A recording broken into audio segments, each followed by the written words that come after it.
परमेश्वर पांडुरंग 28 युग विटेवर उभा आहे आणि या विटेवर उभा करण्याची ताकद भक्तीमध्ये आहे. ताकद त्या पांडुरंगाला विटेवर 28 युग उभं करण्याची ताकद या भक्तीमध्ये आहे. हे दाखवून दिलं कोणी? भक्त पुंडलिकाने. एक वेळ असा होता, भक्त पुंडलिक आई बापाच्या गळ्यात दोरी, बायको खांद्यावर असा असणारा भक्त पुंडलिक मुकुट स्वामींना भेटतो. त्यांचा आशीर्वाद घेतल्यानंतर त्याच्यामध्ये बदल होतो आणि भक्त पुंडलिक आई वडिलांची सेवा करायला लागतो. प्रत्यक्ष पांडुरंग उभारायला येऊन भेटण्यासाठी तरी सुद्धा आई वडिलांची सेवा करत असताना त्यांचा निद्रानाश होऊ नये, आपलं कर्तव्यातून आपण बाजूला जाऊ नये म्हणून पांडुरंगाला सुद्धा जी वीट भिरकावली पुंडलिकाने, त्या विटेवर 28 युग उभं केलेलं आहे. 4 वेद, 6 शास्त्रे, 18 पुराणे. काही ठिकाणी असा उल्लेख आहे की 28 युग, काही ठिकाणी असा उल्लेख आहे 28. जी ठाऊक नाही, जी युग आपल्याला ठाऊक नाही, तिचा पत्ता लागत नाही, त्या 28 युग असा सुद्धा उल्लेख आहे. पांडुरंगाला भक्त पुंडलिकाने उभं केलेलं आहे. त्याच्यामध्ये एकच म्हणायचं आहे, आपल्याला एकच घ्यायचं आहे त्याच्यातून की आई वडिलांची सेवा करा. जन्मदाते आई वडिलांची सेवा आहे, दुसरा पर्याय नाही. या जगात जर देव आपल्यासाठी कोण मोठा असेल, आपल्या जगामध्ये जर ते देव कुठला असेल तर तो आपले जन्मदाते आई वडील. आता आमचा ओम लोके अतिशय गुणी मुलगा आज समाजकार्य करतोय, जनसेवा करतोय आणि असे मोठे मोठे कार्यक्रम ठेवतायत आणि आज भविष्यात एक मोठा तारा हिरा म्हणून चमकतोय. असं आमच्या ओम लोकेसाठी एकदा जोरदार टाळ्या झाल्या पाहिजे. कारण ओम या नावातच ओम ब्रह्मांड ध्वनी झाली, तेने माया प्रकटली, ब्रह्मा विष्णू महेश मिळवली.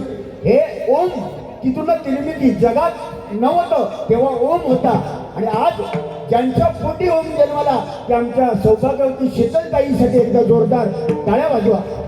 बघा, पुत्र व्हावा ताई, पुत्र व्हावा ऐसा गुंडा, पुत्र व्हावा ऐसा गुंडा. गुंडा म्हणजे तो गुंडो नव्हे, वर्ध्याचो. पुत्र व्हावा ऐसा गुंडा, त्याचा तिन्ही लोकी झेंडा. म्हणून आज तुमच्या पोटी एक हिरा जन्मला आहे आणि आज तुमची कूस धन्य झाला तुम्ही. कारण धन्य धन्य ती आई शिवरायांची जिजाई छत्रपती शिवाजी महाराज केव्हा घडले?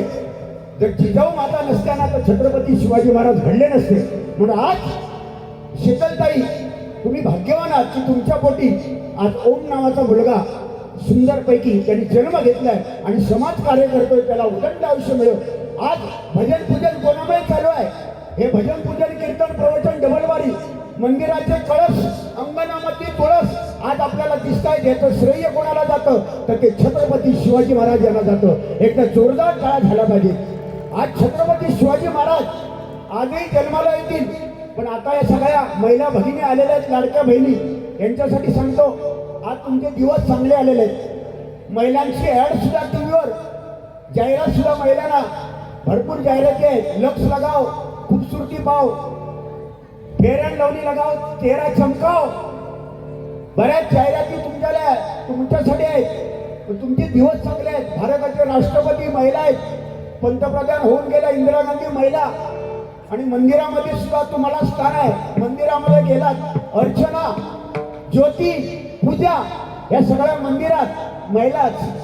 पुरुषांसाठी सुद्धा आहे, पण मंदिरात गेल्यानंतर ते एकच आहे पुरुषांसाठी. एक काय, मी बोलणार नाही पुढे, समजणारे समजत. म्हणून हा बोला, वेळेचं जरा पाळे. बरोबर आहे. 3 मिनिटात रुपये बनवा, मी घड्याळ माझ्याकडे आहे. त्याच्यामुळे महिला वर्गांसाठी एकदा जोरदार टाळ्या वाजवा आज. आणि छत्रपती शिवाजी महाराज आणि धर्मवीर संभाजी महाराजांसाठी पुन्हा एकदा जोरदार सर्वांनी टाळ्या वाजवा आज. त्यांच्यामुळे हे भजनमुळे चालू आहे. मनपूर्वक धन्यवाद.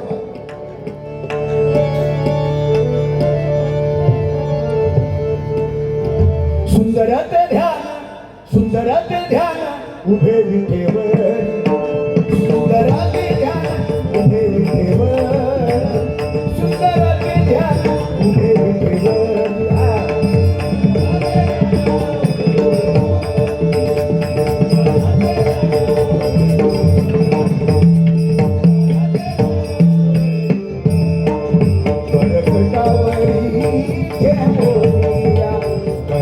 गटावरी ठेवूया घर गटावरी ठेवूया तुळशी हार गळा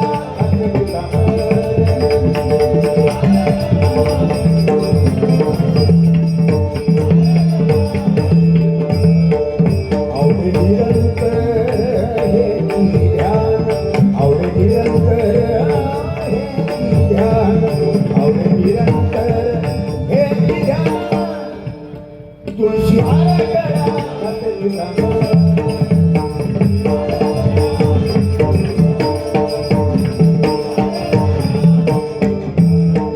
मकर किंडले तळप